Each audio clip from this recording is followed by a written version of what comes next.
Shalom Sobat Home, selamat malam semuanya. Senang sekali saya berjumpa dengan Sobat Home semua dimanapun teman-teman berada. Dan pada malam ini di Today Message, bukan Daily Devotion atau tadi dia bilang Daily Message, kan? Today Message. Oke, teman-teman semua selamat bergabung, khususnya ada Pastor Cipta yang bergabung. Shalom Pastor. Oke, teman-teman semua, di malam hari ini something yang Tuhan taruh di dalam hati saya untuk saya sharingkan pada malam ini dalam Today Message, di mana tujuannya adalah untuk menyampaikan pesan profetik adalah terkait dengan bulan Av. Teman-teman, seperti yang pernah saya singgung di ibadah kemarin, bahwa pada Senin kemarin kita memasuki bulan Av. Oke, dan hari ini karena ini sudah jam 6 sore, maka kita masuki tanggal 4 Av. Oke, tanggal 4 Av. Nah, teman-teman semua, berarti bisa disampaikan, dikatakan bahwa saat ini di Israel sana mereka sedang berdoa puasa, mereka sedang berjaga-jaga untuk berwaspada, karena mereka tahu bahwa setiap tanggal 9 Av ada something happening. Setiap tanggal 9 Av ada sesuatu yang terjadi, jadi mereka selalu berwaspada. Nah, jadi ini masa-masa mereka akan sebut the 9 days. Oke, the 9 days. Nah, nanti tanggal 9 Av yang akan jatuh tanggal 13 bulan Agustus ini disebut nama Tisha B'Av. Oke, Tisha B'Av. Oke, Tisha B'Av. Nah, Tisha B'Av atau Tisha B'Av ini bisa dibilang bahwa sebagai dimana mereka akan melihat apa yang terjadi. Oke, karena ada something yang happening. Kenapa seperti itu? Kan setiap tanggal 9 memang ada tragedi-tragedi yang terjadilah kira-kira gitu ya. Nah, saya ambil contoh di sini ada beberapa tragedi yang terjadi. Sebentar, saya buka catatan saya dahulu. Di mana tanggal 9 ini sebenarnya merupakan sebagai memorandum di mana hancurnya Bait Allah di Yerusalem bagi orang Yahudi gitu ya. Jadi bisa dibilang tanggal 9 Av ini sebagai the lowest point-nya mereka. Sebagai lowest point-nya mereka. Dan pastinya nah, jadi tanggal 9 Av di tahun 587 BC sebelum century, itu tentara Babilonia menghancurkan Bait Allah. Oke, tanggal 9 Av di abad 70 AD itu after decade, itu tentara Roma menghancurkan Bait Allah kedua. Oke, jadi tanggal 9 Av 587 sebelum century, before century BC, itu menghancurkan Bait Allah yang pertama. Bait Allah kedua juga tanggal 9 Av, tapi di tahun 70 after decade. Nah, lalu tanggal 9 Av di 135 AD itu final defeat of the Jews by Rome. Jadi orang Israel itu dikalahkan tentara Roma dan Yerusalem itu dihancurkan. Lalu juga di tahun 1290, sebelum itu tahun 1095, the first crusader killed thousands. Jadi ribuan orang Israel dibunuh. Lalu tahun 1920, orang Yahudi itu diusir dari Inggris. Lalu tanggal 9 Av juga, masih tanggal 9 Av, tahun 1492, orang Yahudi itu diusir dari namanya Spanyol. Oke, tahun 2005 itu terjadi explosion di jalur Gaza yang dimulai sampai detik. Nah, teman-teman, kita harus mengerti bahwa tidak kebetulan kemarin ada tragedi di mana pemimpin tertingginya Hamas, untuk khususnya bidang politik, dibunuh. Dibunuh dalam serangan ke Irak gitu kan, menewaskan beliau. Dan pastinya teman-teman, tidak kebetulan juga yang kemarin terpilih menjadi pemimpin barunya orang Hamas ini adalah seseorang yang katanya garis keras yang menolak jalur diplomasi, jalur damai dan sehat. Jadi pemimpin barunya Hamas ini menolak win-win solution. Ya, mereka itu menolak seluruh jalur-jalur solusi yang damai dan apapun. Dan ini orang keras yang bersikap untuk menghancurkan Israel. So, tidak kebetulan hal ini yang terjadi. So, what's next gitu? Ini yang harus kita waspadai. What's next? So, we need to watch out. Kayak kita harus memperhatikan hari-hari ini apa yang terjadi di Israel. Karena apa yang terjadi di Israel akan mempengaruhi siklus atmosfer di dunia, dan pastinya ini akan mempengaruhi pergerakan adanya shifting nantinya. So, dalam 9 hari ini we need to watch out what's going on with Israel. Oke, perhatikan baik-baik apa yang terjadi dengan Israel 9 hari ini, khususnya puncaknya tanggal 13 Agustus ini dan 14 Agustus. Ya, jadi ini bukan terkait dengan yang namanya apa istilahnya angka sial angka 13 kan terkait ya teman-teman ya. Ini kebetulan tahun ini jatuhnya di tanggal 13 karena mereka bergerak dengan tanggal yang berbeda dari tanggal seharusnya. So, jadi ini kita harus sama-sama perhatikan what's will going out, apa yang akan terjadi, apa yang akan terlaksana nantinya. Kita percaya apa yang terlaksana ini tidak terlepas dari apa yang menjadi keputusan Tuhan terhadap satu bumi, terhadap bangsa Israel, apa yang menjadi keputusan Tuhan terhadap kita semua, dan ini akan merubah pemetaan yang kita harus waspadai. Pemetaan-pemetaan ini sangat kritikal banget bagi hidup kita. Oke, so berdoalah bagi Yerusalem, berdoalah bagi bangsa Israel hari-hari ini seperti mereka lagi bertekun berdoa. Ya, kita harus berdoa bagi perdamaian Yerusalem. Kita harus berdoa bagi keamanan Yerusalem. Karena ini critical point ya. Oke, karena ya inilah yang harus kita perhatikan baik-baik teman-teman. Nah, teman-teman, seperti khotbah saya pada minggu kemarin bahwa bulan Av terkait dengan makna Bapa. Oke, artinya saya mau bahas di sini ada something yang penting tentang Bapa. Karena bulan Av ini, Av atau Ab atau Abi gitu ya. Ada yang bilang Abi dalam bahasa Aramaiknya, itu terkait dengan namanya Bapa. Kayak atau Abah dalam bahasa Ibrani. Tapi itu tetap unsurnya Av gitu ya. Huruf Alef dan huruf Bet. Av di sana. Nah, ada something interesting yang harus kita perhatikan tentang makna Bapa ini. Jadi teman-teman, hari ini benar-benar bulan ini kita perhatikan dengan Bapa. Sekali lagi, hubungan dengan Bapamu akan menentukan kehidupanmu. Nah, sekali lagi saya bahas hubunganmu dengan Bapamu akan menentukan kehidupanmu. Ketika kamu berespon tidak baik dengan Bapamu, itu akan membuat kondisinya adalah yang terjadi atas hidupmu kutuk. Tapi ketika yang terjadi dengan Bapamu adalah hubungannya baik, maka yang terjadi adalah yang namanya berkat. So, kutuk atau berkat ditentukan dari hubungan dengan Bapa, khususnya di bulan ini. Oke, lebih lanjut lagi tentang bulan Bapa ya, terkait dengan bulan Bapa, karena ini memang strategi penting sekali bagi setiap kita untuk mengerti ya teman-teman. Ini memang bulan kelima dari yang namanya kalau kita menghitung berdasarkan kalender Israel dari keluar dari tanah Mesir, ini adalah bulan kelima. Nah, karena di bulan kelima, maka 5 ini ngomongin angka kasih karunia, ngomongin angka Roh Kudus, ngomongin angka mujizat, ngomongin angka nafas kehidupan, ngomongin namanya revelation. Nah, haleluya. 5 itu adalah hey. Nah, so di bulan ini kalau kita mengerti dengan benar, kita ada perspektif yang berubah, ada shifting dalam hidup kita. Kita mengerti rahasia ini sangat tepat gitu. Ada shifting dalam hidup kita di mana harusnya curse itu berubah menjadi blessing. Haleluya. Ya, sekali lagi, curse akan berubah jadi blessing di bulan ini ketika kita bisa shifting dengan tepat, ketika kita mengerti makna bulan Av dengan tepat, ketika kita menangkap revelation dengan tepat. Namun sayang, revelation ini ternyata tidak semua orang akan bisa menerimanya teman-teman. Sekali lagi, revelation tidak semua orang akan menerimanya. Kenapa? Karena revelation itu ngomongin mindset. Revelation itu ngomongin kantong kirbat. Kita akan menggunakan kantong kirbat anggur yang lama atau kantong kirbat anggur yang baru.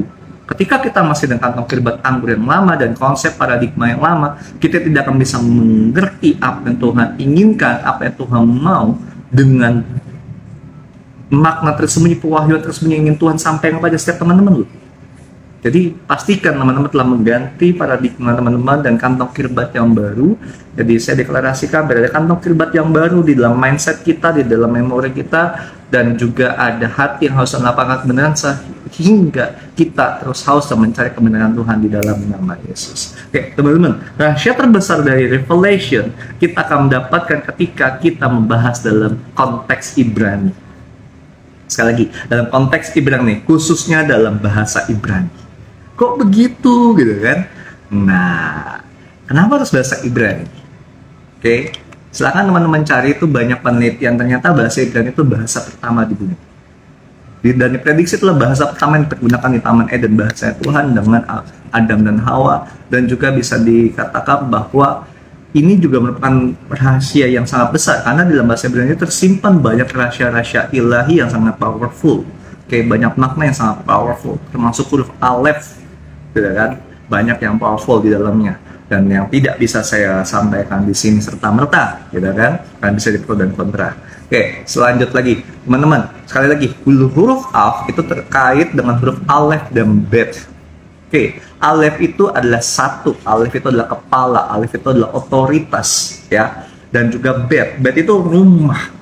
Nah, kenapa harus ada kepala dan rumah? Nah, ini penting sekali untuk kita mengerti, teman-teman. Siapa kepala di rumah?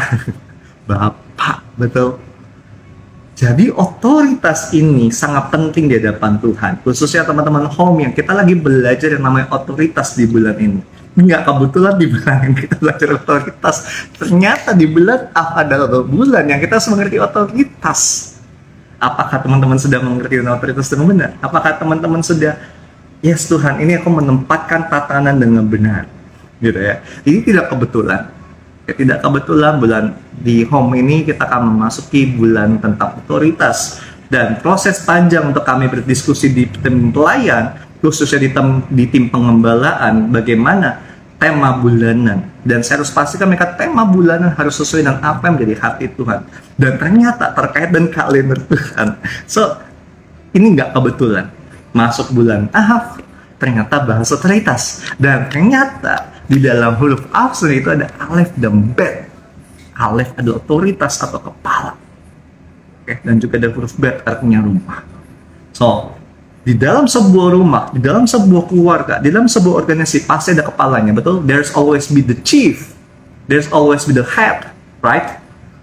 Siapa yang menjadi kepala dalam hidup kita? Itu juga ditentukan. Yang menjadi kepala hidup kita atau Tuhan. Seringkali orang berkata, saya menerima Yesus sebagai Tuhan dan Juru Selamat saya buka hati dan pikiran saya bagi Dia, dan saya mengundang Tuhan Yesus masuk dalam hati saya. Namun, tanpa disadari kita masih mau mensetel kehidupan kita as our willing, right? Karena saya pun masih tanpa disadari masih melakukannya, khususnya dalam apa? Logik tentang keuangan. Hari-hari ini saya lagi diproses dengan keuangan sangat-sangat luar biasa sekali, dan bagi saya pribadi kayak, God, what should I do? What should I do? Apakah harus kerja lagi ataukah bagaimana terlalu banyak konsep. Oke, sampai tadi pagi pun ketika saya mendampingi papa saya check up kembali, puji Tuhan, papa saya semakin sehat, semakin kondisi yang makin powerful, makin nice, paru-paru juga masih makin good, gitu kan. It's wonderful lah ya, buat saya mujizat yang kalau ibaratnya kata orang itu gak mungkin lah ya, gitu kan, tinggal pasrah gitu kan. Tapi ya God shows us He is the mighty one. Selama keputusan Tuhan belum waktunya pulang, ya belum pulang, gitu. So, dan saya percaya dengan papa saya belum panggil pulang Tuhan, masih ditambahkan anugerah, gitu kan. Karena firman Tuhan kan bilang manusia itu paling kuat adalah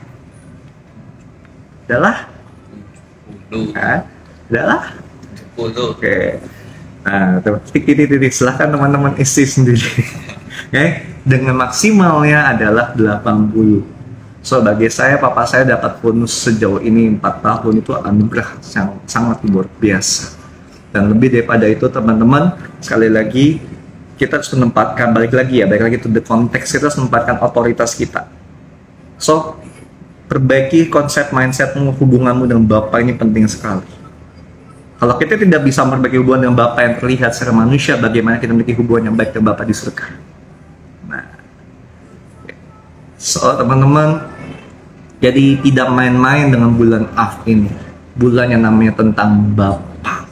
Iya. Bulan ini sangat critical point. Terserah teman-teman mau menganggapnya apa, tapi teman harus mengerti dengan sangat benar bahwa ini adalah bulan yang kita benar-benar tidak bisa bermain-main. Ya. Di bulan ini dikenal dengan bulan Tuhan ini bisa menghancurkan hidup kita, atau Tuhan bisa merekonstruksi hidup kita, membangun kembali hidup kita sesuai rancangannya ketika Tuhan telah menetapkan hidup kita sejak kita dalam kandungan ibu kita. Oke. Ini critical point, teman-teman. Ini putusan Tuhan, ibaratnya seperti bangsa Niniwe. Bangsa Niniwe itu sudah ditetapkan untuk binasa, untuk hancur, gitu kan. Tapi ketika dia mendengarkan suara Tuhan, mereka bertobat, mereka dapat the second chance. Satu bangsa dipulihkan. Nah, hal yang sama di bulan Av ini, kita diperhadapkan dengan kondisi kita mau bertobatkah, kita mau balikkah, mengikuti cara Tuhan, jalan Tuhan, meninggalkan semua yang lalu, yang lama itu, dan kita mau mengikuti apa yang Tuhan mau. Ini yang paling penting. Di mana Tuhan menjadi Bapa, di mana Tuhan yang menuntun, di mana Tuhan yang mengatur hidup kita. Nah, teman-teman, masalahnya di bulan ini ya, teman-teman, masalah di bulan ini kita harus mengerti dengan sangat baik bahwa di bulan ini benar-benar ya, karena ini bulan Bapa ya, artinya kita harus memperhatikan hubungan kita dengan Bapa sih. Kira-kira seperti itu. Kita harus memperhatikan hubungan kita dengan Bapa kita bagaimana. Ya. Sekali lagi, karena ini bulan Bapa, jadi ini terkait bagaimana teman-teman memperhatikan hubungan teman-teman dengan Bapanya teman-teman. Oke. Nah, beberapa ayat yang Tuhan taruh ya, teman-teman ya. Oke. Sebentar ya. Salah satu ayat yang Tuhan taruh kepada saya pada malam hari ini.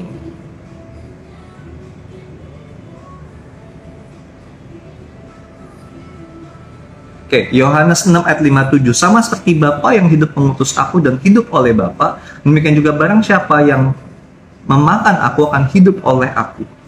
Nah, teman-teman, dikatakan di sini barang siapa yang hidup. Ini ayat ini ngomongin tentang bagaimana Yesus berkata bahwa dia adalah daging. Dia adalah roti hidup gitu ya. Pada perikop ini membahas arahnya ke sana, teman-teman. Yaitu adalah roti yang turun dari surga sebagai pengganti mana surga. Nah, teman-teman semua, kita harus pahami. Di sini ternyata dikatakan dengan sangat jelas bahwa sama seperti Bapa mengutus aku hidup oleh Bapa. Mungkin juga barang siapa yang memakan aku akan hidup oleh aku. Artinya teman-teman, kita harus pahami, oke? Tuhan Yesus hidup dalam Bapa. Jadi ketika kita dalam Tuhan Yesus hidup dalam diri kita, ada Bapa yang hidup di dalam diri kita. Oke. Namun gambaran Bapa yang harus kita terima dalam pribadi Tuhan Yesus ini sirna ketika Bapa di dunia ini ya jadi Bapa otoriter, Bapa yang militer, Bapa yang tidak penuh dan kasih, Bapa yang tidak ada waktu, Bapa yang tidak mau mendengarkan, dan lain-lain sebagainya. Ini yang menjadi sesuatu hal yang harus kita waspadai. Bagaimana si sosok Bapa ini ternyata mempengaruhi seseorang dalam persepsi dan pengenalan pribadi Tuhan Yesus dan pribadi Allah Tritunggal itu sendiri. Bahkan lebih daripada itu, barang siapa memakan aku, ia akan hidup oleh aku. Hal ini berarti teman-teman, kita makan apa? Tubuh Kristus, perjamuan kudus, betul? Ternyata perjamuan kudus ini bukan sekedar roti biasa yang harus kita makan, bukan. Tapi ada suatu pemaknaan yang lebih lagi tentang bagaimana kita juga mau, ketika kita terima tubuh Kristus, kita juga mau memberikan diri kita, mengizinkan Tuhan itu menggunakan hidup kita sepenuhnya sesuai dengan maunya Tuhan. So ketika kita mengizinkan Tuhan yang memakai hidup sepenuhnya, hidup kita sepenuhnya, dan kita mengikuti apa yang dia mau, maka kita akan memperoleh hidup itu. Oke? Kita akan memperoleh hidup itu. Ini luar biasa kan teman-teman? Tidak main-main. Sekali lagi, ini tidak main-main. Ini keren loh teman-teman. Oke? Ini keren. Nah, kalau kita mau baca dalam makna bahasa ininya, oke? Di sini dari kata hidup ini dari kata yang namanya zau. Dari kata zau. Zau ini bisa bermakna dengan yang namanya adalah hidup, waktu, kehidupan, dan cepat. Life. Oke, kayak ini life gitu kan. Nah, sama, life. Nah, jadi ternyata teman-teman, kehidupan kita bagaimana Tuhan bisa life dari hidup kita yang bisa disaksikan orang, ditentukan dari pengamalan tubuh Kristus di dalam hidup kita. Apakah kita mau taat memberikan diri kita untuk berkorban sama Kristus, mau berkorban sama seperti Kristus yang mau taat sampai akhirnya. Nah, ketika kita memberikan diri kita untuk mau taat sampai akhirnya, kita menjadi life. Jadi yang bisa disaksikan oleh orang banyak. Dan kita akan mengalami quick, cepat. Kita bisa bergerak dengan cepat. Oke, nggak ada lagi yang lambat-lambat begitu ya. Nah, dikatakan lagi selain itu kita bisa menemukan lagi dalam kitab Yohanes, oke? Yohanes 6 ayat 65, lalu ia berkata, "Sebab itu kukatakan padamu, tidak seorang pun dapat datang padaku kalau Bapa tidak mengerniakannya kepadaku." Balik lagi ya teman-teman, Bapa mengerniakan kita kepada Tuhan Yesus. So, ketika engkau bisa ketemu Tuhan Yesus, sebenarnya engkau sudah tetapkan Bapa untuk hidup di dalam hidup itu. Sekali lagi saya ulang, ketika engkau bisa mengenal Tuhan Yesus, semua Allah Bapa telah memberikan engkau kepada Tuhan Yesus untuk kau memiliki hidup dalam hidupnya Tuhan Yesus. Nah, ketika Bapa mengerniakan kita kepada Tuhan Yesus, hal ini berarti bahwa sesungguhnya kita bisa yang namanya memiliki hubungan yang baik dengan Bapa, memiliki gambaran yang baik dengan Bapa. Cuma masa tetap banyak orang yang kepahitan. Kenapa banyak orang yang kepahitan? Kenapa banyak orang yang masih benci dan bapaknya marah dan bapaknya? Karena gambaran bapak itu udah rusak. Iblis sengaja merusak gambaran bapak ini karena dia tahu salah satu makna arti dari bapak itu artinya sumber. Dia bisa, jadi ketika gambaran bapak ini rusak, maka akan jadi sumber kutuk bagi hidup kita. Ini yang bahaya bagi hidup kita, teman-teman semua. Perhatian ini baik-baik ya. Bapak artinya adalah sumber. Sehingga ketika gambaran bapak ini rusak, maka yang masuk adalah kutuk. Nah, tadi bulan Av ini juga terkait dengan kutuk. Salah satu adalah kutuk kehancuran yang terjadi bangsa Israel berkali-kali, khususnya pada setiap tanggal 9 Av. So, ini nggak main-main. Kejadian di bangsa Israel harusnya menjadi perhatian kita tentang bagaimana kutuk ini turun dari generasi kepada generasi. Kutuk keturunan jadinya kan? Artinya apa? Kita harus memperhatikan kutuk di dalam keluarga kita, di dalam diri kita. So, kita harus memastikan hubungan kita itu memiliki hubungan yang baik dengan Bapa di surga, yang mengenal Bapa surga yang baik, dan juga dengan Bapa kandung kita dengan baik. Khususnya Bapa-Bapa rohani kita. Karena dengan Bapa rohani yang baik, itu akan membuka tingkap-tingkap surga atas hidupmu. Hubunganmu yang baik dengan Bapa di surga akan membuat kau bisa mengenal Allah Bapa yang baik. Kenapa? Karena kalau kita tidak bisa yang dengan yang terlihat, bagaimana dengan yang tidak terlihat, gitu loh. Ya. Nah, jadi teman-teman, kamu bisa mengenal Yesus karena Bapa sudah merencanakannya. Bapa sudah mengizinkannya sehingga engkau bisa berjumpa dengan Yesus dan mengenal Yesus dengan baik dan sempurna. So, tidak ada yang main-main, tidak ada yang kebetulan dalam hidup kita. Lebih lagi teman-teman.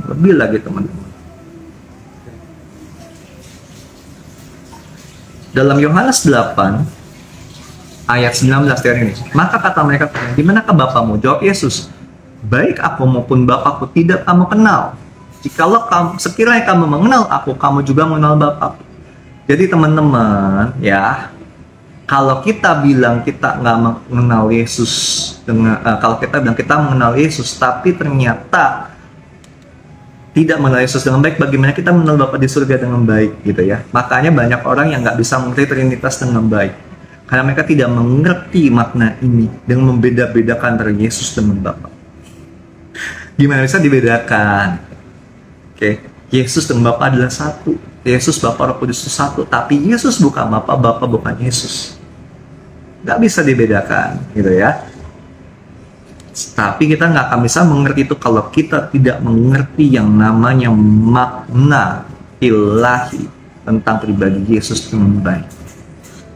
Apalagi membedakan Allah minor, Allah mayor, dia lebih nggak bisa lagi, gitu loh. Karena kekristenan ini Tritunggal ini tidak berbicara minor mayor gitu kan. Jadi kita harus mengenal Bapa itu lewat siapa? Lewat pribadi Yesus. Kenapa harus lewat pribadi Yesus? Karena Tuhan tahu dengan yang terlihat aja susah untuk mengenal.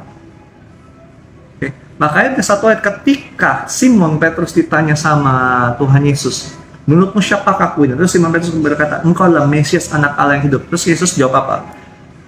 "Yes, kamu bisa menyebutnya karena Bapaknya menyikapkannya padamu." Artinya apa? Artinya kita akan bisa mengenal Yesus dengan baik kalau Bapa membuka, mengizinkan hal itu. Dan sama ketika kita mengenal Yesus, kita juga mengenal Bapa dan gambaran yang baik.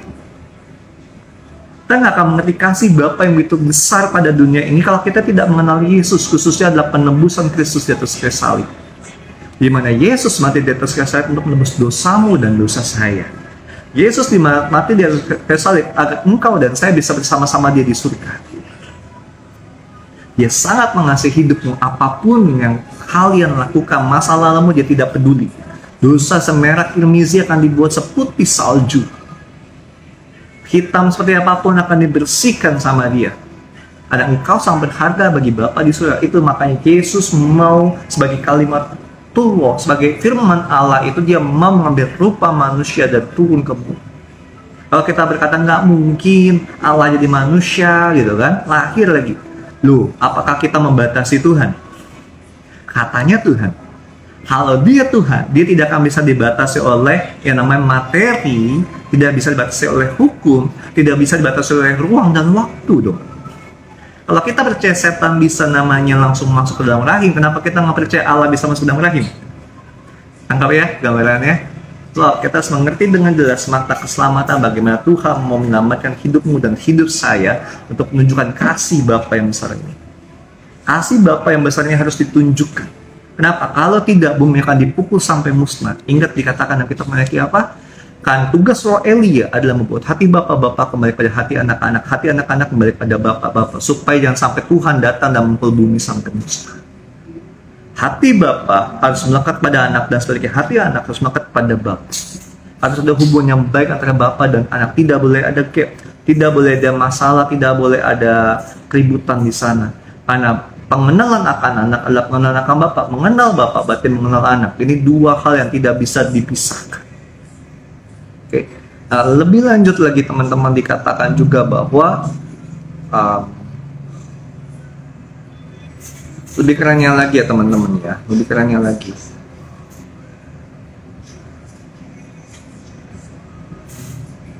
Bentar ya, saya cari ini tiba-tiba dapat ayat, cuman sebentar ya, saya butuh waktu untuk pencarinya kan ini fresh from the oven, sesuatu yang ini.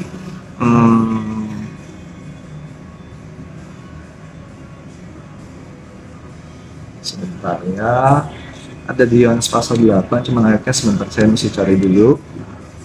Oke,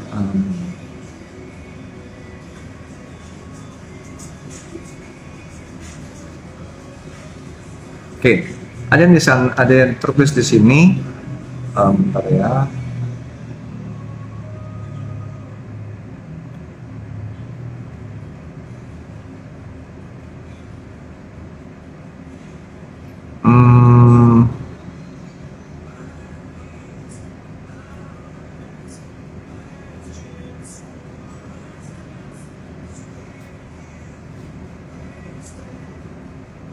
Di sini dikatakan, oke, sebentar, saya cari dulu.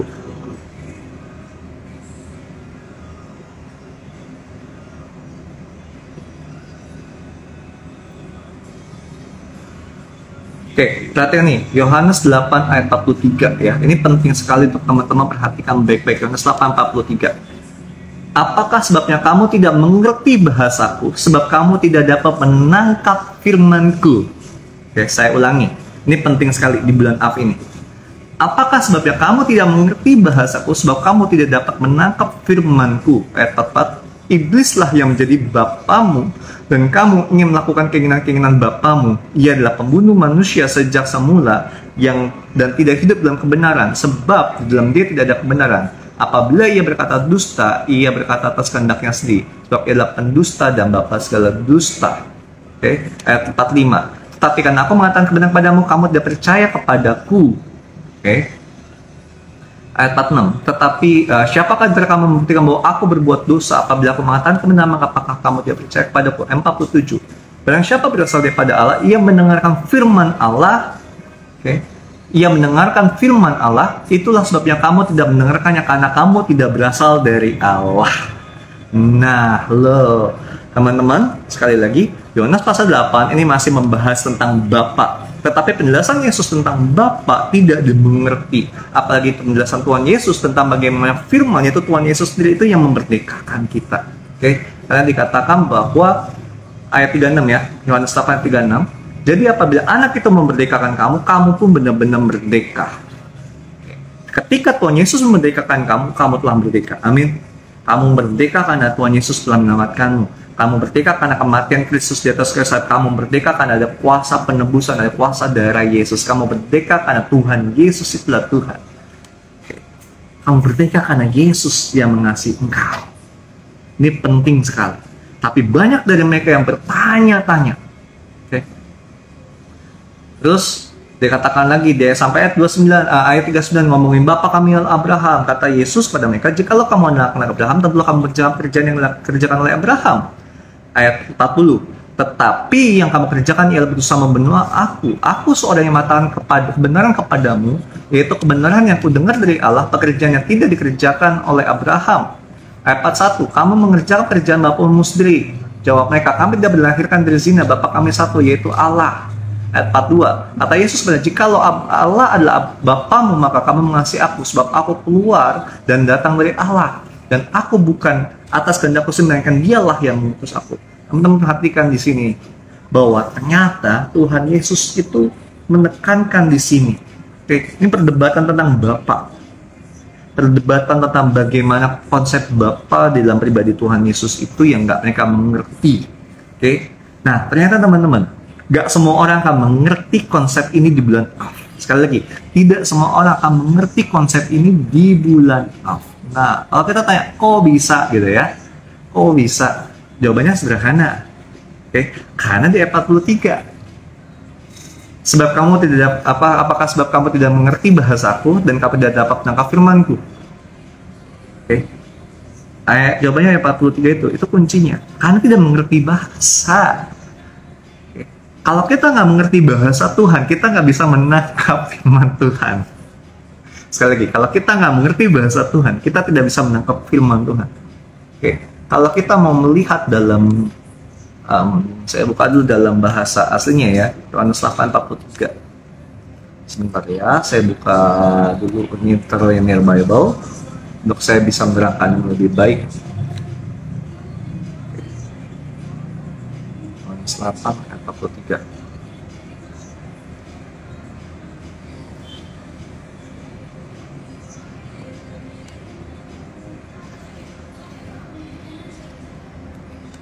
Sebentar, saya tadi buka, masih loading. Oke, sekali lagi ini versi 11, saya tiba-tiba akan menggunakan ayat ini. Oke, Yohanes 8 ayat 43 interlinearnya. Jadi kita akan melihat dalam bahasa Yunaninya. Oke, dikatakan begini. Dia titen lalian ten emen o ginoskete. Hoti o dinaste akoen ton logon ton emon. Nah, ternyata teman kata-katanya seperti ini kira-kira ya. Because of why the speech the speech of mine you do not understand.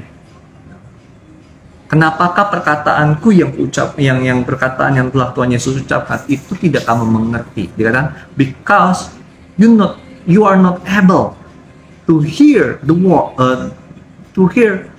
of mine. Okay. Nah, di sini ada kata logon. Oke, logon itu kebenaran yang tertulis, firman Tuhan yang tertulis. Oke. Nah, di sini ada kata akuin, ternyata mendengar. Dan ada dinaste itu you are able. Kamu itu tidak mampu, ada kata tidak di situ, jadi ada o di depannya, jadi tidak, kamu tidak mampu mendengar gitu ya. Jadi bentuk negatif, harusnya dinaste itu adalah kamu mampu mendengar, kamu mampu gitu ya. Tapi jadi kamu tidak mampu, jadi ada kata dinaste di sini. Oke, teman-teman, di sini berarti kita tidak akan bisa mengerti perkataan Tuhan kalau kita tidak kita nggak akan mengerti perkataan Tuhan kalau kita tidak mampu mendengar firman. Nah, jadi teman-teman, siapa yang ketika lagi dengan khotbah teman-teman ngantuk? Nah, kalau lagi dengerin orang khotbah tiba-tiba ya, langsung 5 watt, langsung 3 watt ya, zut. Atau dengerin khotbah tiba-tiba teman-teman langsung main game. Nah, perhatikan di sini. Atau dengerin khotbah tiba-tiba teman-teman langsung ini mau buat dia nih, ini mau buat dia nih, ini mau buat dia nih. Ini gini mah buat dia nih, buat ini. Nah, kalau teman-teman lakukan seperti itu, dengarkan baik-baik, bertobat. Karena ini adalah tanda kamu belum bisa mengerti atau mendengar, kamu belum mampu untuk mendengar firman Tuhan. Dan ini bahaya. Kalau kamu tidak mampu mendengarkan firman Tuhan, bagaimana kamu bisa mengerti perkataan Tuhan Yesus?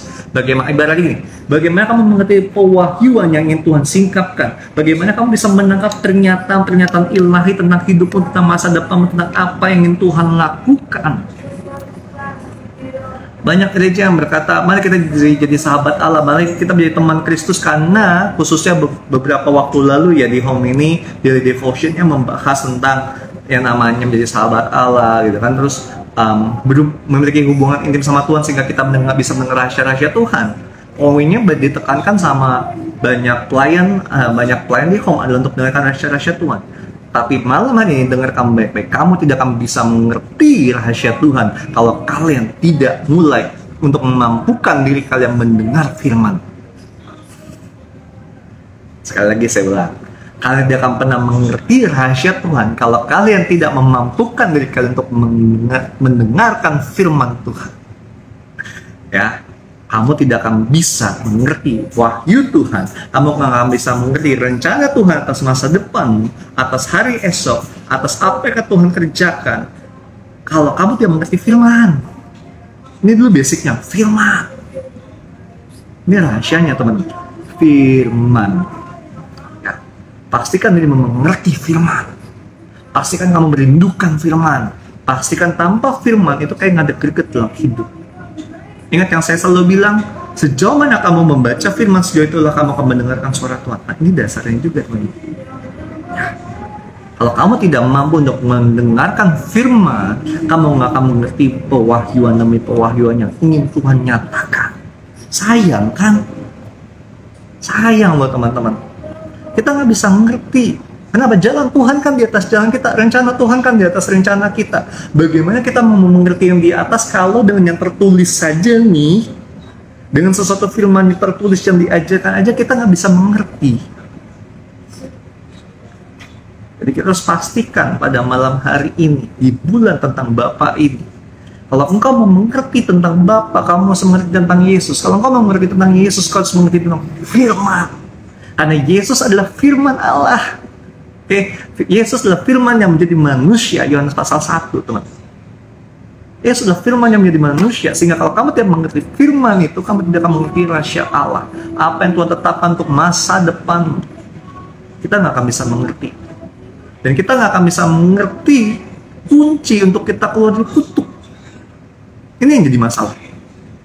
Kenapa bangsa Israel terus mengalami kutuk ini, kutuk demi kutuk, kutuk demi kutuk? Karena dia mengerti firman, dia menjalankannya secara harafiah, sampai mereka menolak Yesus, karena mereka nggak percaya dengan firman dari Tuhan Yesus. Ketika mereka nggak percaya dengan firman dari Tuhan Yesus, mereka tidak bisa mengerti rahasia ilahi. Ketika mereka tidak bisa mengerti rahasia ilahi, jawabannya sederhana. Mereka akan begitu berputar, terus belok, gitu ya, keluar dari ketetapan Tuhan. Oke. Sama seperti ilmu fisika, kita bisa menyimpang dari garis orbit ketika ada suatu penyimpangan dari ketetapan hukum. Nah, ini jadi sesuatu yang harus kita waspadai secara bersama-sama loh teman-teman. Oke. Ini harus kita mewaspadai bersama-sama. Kenapa kita tidak bisa mengerti firman itu? Karena ayat yang keempat-empat, iblislah menjadi bapamu dan kamu yang melakukan keinginan-keinginan bapamu. Ia adalah pembunuh manusia sejak semula dan tidak hidup dalam kebenaran, sebab dalam dia tidak ada kebenaran. Apabila ia berkata dusta, ia berkata atas kehendak Yahweh, sebab ia adalah pendusta dan bapa segala dusta. Artinya teman-teman, kalau kita perhatikan kalimat pertama, iblis yang menjadi bapamu dan kamu yang melakukan keinginan-keinginan bapamu. Ia adalah pembunuh manusia sejak semula dan tidak hidup dalam kebenaran, sebab dalam dirinya tidak ada kebenaran. Artinya, ketika kita memilih untuk hidup bukan dengan firman yang tertulis, kita memilih hidup untuk dasar konseptual kita dan keinginan kita, maka ini yang membuat kita belok. Bukan lagi Tuhan yang menjadi Bapa kita, bukan iblis yang menjadi Bapa kita. Oke. Nah, di sini kan keinginan-keinginan. Kalau kita lihat dari bahasa Yunani menggunakan kata epithemias. Epithemias itu artinya the desire. Keinginan yang paling dalam, kerinduan yang paling dalam. Wah, ini bahaya. Ini paling bahaya. Apakah kita hidup mengikuti keinginan daging? Nah, khotbah saya minggu lalu juga ya, tentang bagaimana kalau kita masih mengikuti keinginan daging, maka benih ilahi dalam hidup kita itu akan mati. Pilihannya kamu mau mengikuti keinginan daging atau keinginan roh. Keinginan roh akan bertolakkan dengan keinginan daging. Keinginan roh tidak sesuai dengan keinginan daging. Keinginan roh itu memberikan hidup, tapi keinginan daging akan membongkok pada kebinasaan. Dan kita tidak akan bisa mengerti rahasia kalau kita mengikuti keinginan daging kita. Kita tidak akan bisa mulai mendengarkan firman kalau kita mencoba mengikuti keinginan kita. Kita tidak akan bisa berjalan dalam ketetapan Tuhan kalau kita masih mengikuti keinginan kita dengan konsep kita dan keinginan daging kita. Ini yang bahaya. Dan ini akan mematikan benih ilahi di dalam diri kita. Selagi benih ilahi itu akan dapat mati ketika kita memilih untuk mengikuti keinginan daging ini, teman-teman. So, come on, be aware, be aware. Mulai perhatikan dengan baik-baik. Perhatikan baik-baik di sini. Dan pastinya teman-teman, Yohanes 10 ayat 30, aku dan Bapa adalah satu. Sekali lagi, aku dan Bapa adalah satu. So, kita harus pastikan kita mengenali Yesus dengan baik, sehingga kita bisa mengenali Bapa dan Bapa di surga dengan baik. Ketika kita mengenali Bapa di dunia dengan baik, kita akan mengerti Bapa surgawi dengan baik. Bagaimana kita bisa mengerti Bapa surga dengan baik kalau kita aja tidak bisa mengerti Bapa di dunia ini? Bulan Av adalah bulan untuk kamu mendengarkan. Kamu mendengar keinginan jiwa kamu sehingga membuat kamu tidak bisa mengenali suara Tuhan yang harusnya membuat engkau bisa mengenali Yesus dan mengenali Bapa di surga atau mengenali yang lain. Kenapa? Pada bulan Simon itu artinya to hear. The God hear my prayer. Oke, kita bisa lihat di dalam arti nama Simeon ya. Kita bisa lihat di dalam kisah di dalam Kejadian 29 ayat 33. Kejadian 29 ayat 33. Mengenung pula lah ia lalu melahirkan seorang anak laki-laki, maka ia berkata, sesungguhnya Tuhan telah mendengar. Ini dia. Sesungguhnya Adonai telah mendengar. Di sini pakai kata Adonai Hashamayim atau YHWH, telah mendengar. Tuhan telah mendengar. So, teman-teman, pertanyaannya, kalau Tuhan telah mendengar, artinya di bulan ini itu berbicara Tuhan mendengarkan suara kita. Tapi bagaimana Tuhan mendengarkan suara kita ketika tidak ada gap? Ketika tidak ada gap. Firman Tuhan berkata dalam salah satu firman ayatnya berkata bahwa tidak tahukah kamu kemalangi engkau dengan Tuhan adalah dosamu. Okay? Dosa kita akan menghalangi kita dengan Tuhan. Oke?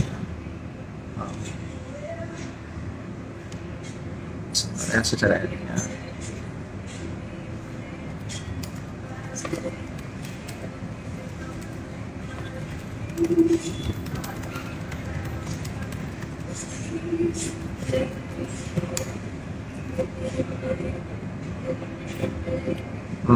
Sebentar ya.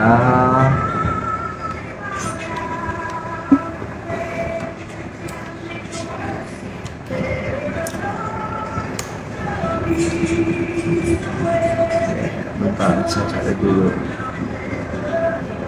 Oke. Yesaya 59 ayat 2. Yesaya 59 ayat yang kedua dikatakan seperti ini. Tetapi kesalahanmu telah menjadi pemisah antara kamu dengan Allahmu, dan dosa-dosamu membuat dia menyembunyikan diri daripadamu sehingga dia tidak mendengar. Di bulan Av, harusnya bulan 9 itu Allah mendengar. Tapi kenapa Tuhan tidak mendengar? Karena ada dosa dan kesalahan. Dosa dan kesalahan. Kalau kita mempelajari dengan baik, lebih baik lagi, khususnya dalam bahasa Ibrani, kita akan menemukan sesuatu yang menarik di sini. Sekali lagi ini ada di Yesaya 59 ayat yang kedua.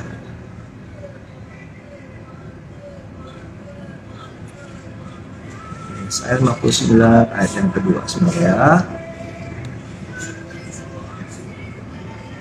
Oke, dia kan ini. Kiim awono tekem hayu ma'bilim benekam leban Elohim wehat to tekem. Oke, di sini gunakan ada kata tetapi awonotekem. Oke, awonotekem ini sebenarnya diartikan dengan iniquities. Oke, lalu dikatakan lagi ada wehatotekem. Di sini menggunakan kata tentang dosa dari kata Ya, di sini menggunakan kata dosa. Ya, tadi iniquities, ini sin. Oke, jadi di sini teman-teman diingatkan bahwa yang memisahkan kita dengan Tuhan itu iniquity kita. Kenapa kita nggak bisa mengenali Tuhan dengan baik? Ada iniquity. Ya, ada iniquity. So, dari kemarin saya selalu ingatkan iniquity dari bulan kamu, saya ingatkan iniquity. Di bulan bulannya saya ingatkan iniquity. Come on, telusuri iniquity-mu.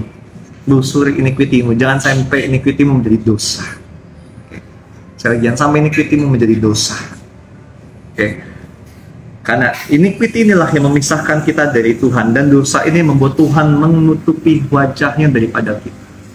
So malam ini teman-teman, di bulan di bulan Bapa ini, bagaimana kita mau Bapa di surga mendengarkan suara kita mau bercakap-cakap dengan Bapa di surga, pastikan hidup menang dari iniquity-mu dan menang atas dosamu. Kenapa? Dengan cara apa? Karena mengerti tentang pribadi Yesus dengan benar, mengerti firman itu dengan benar. Ini apa? Karena penebusan Kristus, karena kayu salib itu, karena darah Yesus itu kamu telah ditebus, karena darah Yesus kamu diampuni, karena darah Yesus segala iniquity telah dihancurkan, telah dimusnahkan. Oke? Apa emang ada ayatnya karena darah Yesus iniquity telah dihancurkan? Sebentar ya.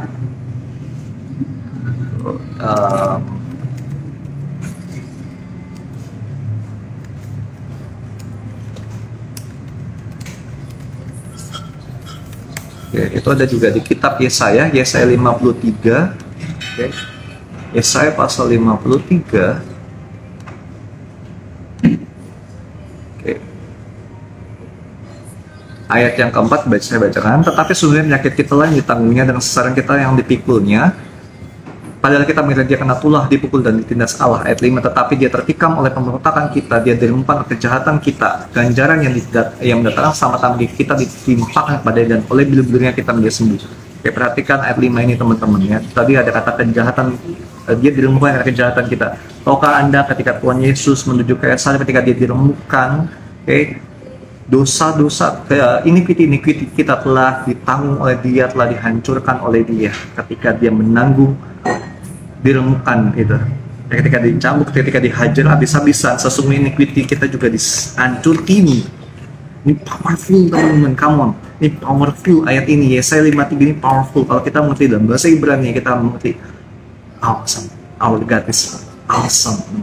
Banyak rahasia tersembunyi dalam bahasa Ibrani, khususnya tentang Alef, yang akan saya bahas khususnya lebih detail di dalam fathering. Dan ya kalau discipleship adalah, tapi tidak akan semua. Kali ini sangat-sangat, buat saya sangat-sangat dalam. Gitu. Harus pengertian dengan Bapa dan Anak, karena tadi Alef ini terkait dengan Af ini adalah Bapa. Jadi kalau tidak ada pengertian yang benar tentang Bapa, Wahyu itu tidak akan turun. Oke. Dan sekali lagi teman-teman, hari ini apakah kau bisa mengerti perkataan Tuhan Yesus? Kalau kau tidak mengerti perkataan Tuhan Yesus, berarti perhatikan, berarti teman-teman tidak mampu mendengarkan firman. Teman-teman nggak mampu untuk membaca firman. Kalau teman-teman tidak mampu membaca firman, bagaimana teman-teman bisa mengerti rahasia surga? Bagaimana teman-teman bisa menjadi sahabat? Dan apa yang memisahkan teman-teman sehingga membuat teman-teman nggak bisa berjumpa dengan Bapa, nggak bisa untuk ketemu dengan Bapa, itu terpisah dengan Bapa surgawi karena iniquity. Karena iniquity. Dan ingatlah, ada darah Yesus. Ada darah Yesus. Hiduplah dalam penebusan. Hiduplah dalam penebusan. Hiduplah dalam kuasa darah Yesus.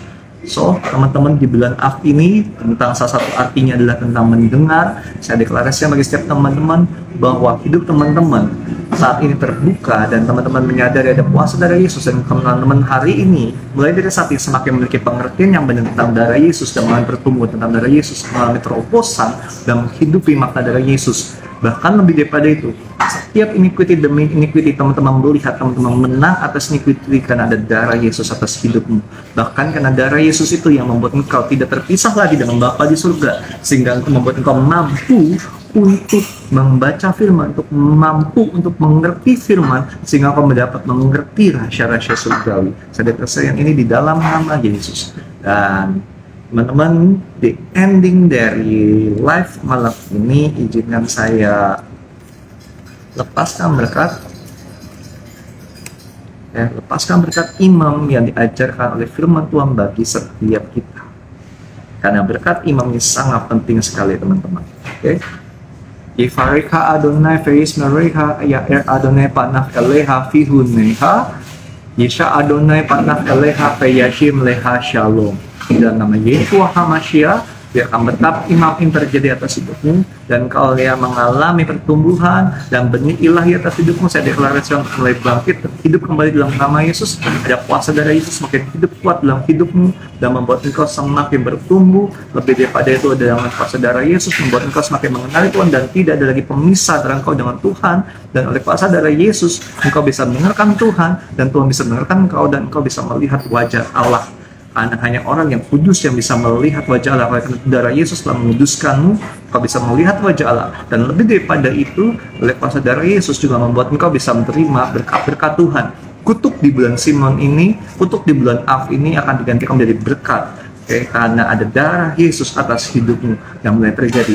Dan di bulan Av ini engkau juga mengalami sebuah terobosan. Karena bulan Av juga berbicara tentang rekonstruksikan kembali, terbangun kembali. Demikianlah di bulan ini Tuhan membangun kembali iman, membangun kembali hidupmu untuk kau mengalami terobosan demi terobosan, mengalami berkat demi berkat. Di dalam nama Yesus terjadi atas hidupmu. See you all, bye bye. God bless you.